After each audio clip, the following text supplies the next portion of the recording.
ये करारदाद की आपको लगता है कोई कानूनी तौर पर कोई सिग्निफिकेंस हो सकती है? ये मामला इस वक्त चल रहा है जब हुकूमत अगर रिव्यू में जाती है या जो बिल आ जाता है, कानून बनता है और उसके बाद अपील के अंदर जाती है, या फिर इसकी महज ये अलामती हैसियत ही है? बिस्मिल्लाहिर्रहमानिर्रहीम। देखें, जहाँ तक पार्लियामेंट है वो एक सुप्रीम अदारा है और ये कॉन्स्टिट्यूशन के अंदर ही सुप्रीम है। कॉन्स्टिट्यूशन भी पार्लियामेंट बनाती है, लॉ भी बनाती है। तो जहाँ तक रेजोल्यूशन है वो एक एक्सप्रेशन है उनकी, जो वहाँ पे लोग बैठे हुए थे या एज ए मजमूई पार्लियामेंट। और इसको आप अगर कोई लीगल, ये वलीद साहब की दो चार बातें उन्होंने की हैं कि इसमें अब जो सुप्रीम कोर्ट का डिसीजन आ जाता है तो उसको कोई पार्लियामेंट के जरिए अपना नल एंड वाइड तो नहीं करा दे सकते।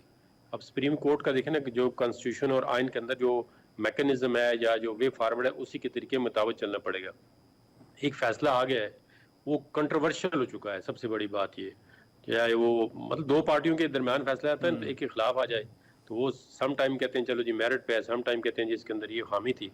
इसकी सबसे बड़ी वजह ये देखो ना, आप आपने कैबिनेट का जिक्र किया, सब ने कहा जी कैबिनेट ने ये काम किया तो सब पे लगेगा। सब पे क्यों लगेगा कि मतलब इनके कोल कैबिनेट एक एंटिटी है, उसकी यूनानिमस एक हैसियत है कॉन्स्टिट्यूशन के अंदर भी कि एक कैबिनेट का डिसीजन मतलब the whole member of the cabinet. इस तरह बारहा रिक्वेस्ट की है सुप्रीम कोर्ट से सब लोगों ने कि आप एक सुप्रीम कोर्ट एक फुल कोर्ट बना दें, मेहरबानी करें। वही अगर डिसीजन आ जाता तो किसी की जरूरत नहीं थी किसी फैसले पे हाथ उठाने की, चाहे देखते कि इलेक्शन किस तरह होते हैं या नहीं होते। जहांगीर जदूर साहब, ये जो हुकूमती मारूजात हैं इनको सुप्रीम कोर्ट पहले ही रद्द कर चुकी है।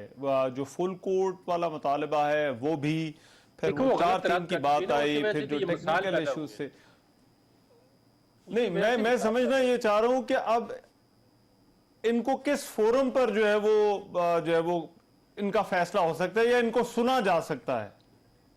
देखिए, इनको तो नहीं सुना गया, वो बैठे रहे हैं पार्टी वाले। अब मैं आपको एक बात बता दूं कि जब इस इलेक्शन का सू मोटो नोटिस लिया गया, उस पहले ऑर्डर को वलीद साहब ने शायद पढ़ा हो तो पढ़े, तो उसमें वाज़ेह अल्फाज में लिखा हुआ है कि political parties are the main stakeholder election के अंदर। और ये बात बिल्कुल ठीक है, इसमें कोई दो राय नहीं है।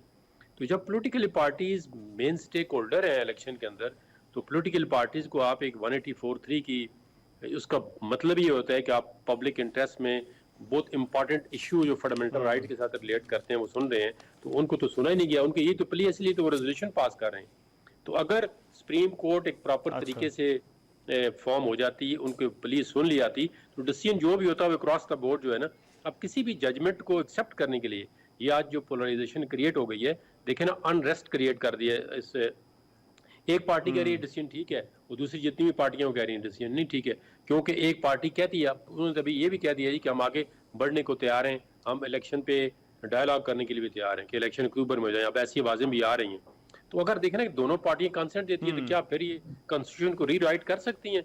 ये इधर हर बंदे की अपनी एक ईगो है, अपनी विल है, कहते हैं जी इस तरह कर दो तो उस तरह कर दो, उस तरह। आप इनको बताएं ये पीटीआई मिलकर, देखिए इस पर तो जो लीगल सर्कल्स हैं उनमें पहले भी बहुत ज्यादा बात होती रही है कि फैसले कानून के मुताबिक होने चाहिए, ना कि पार्टियों की मर्जी के मुताबिक।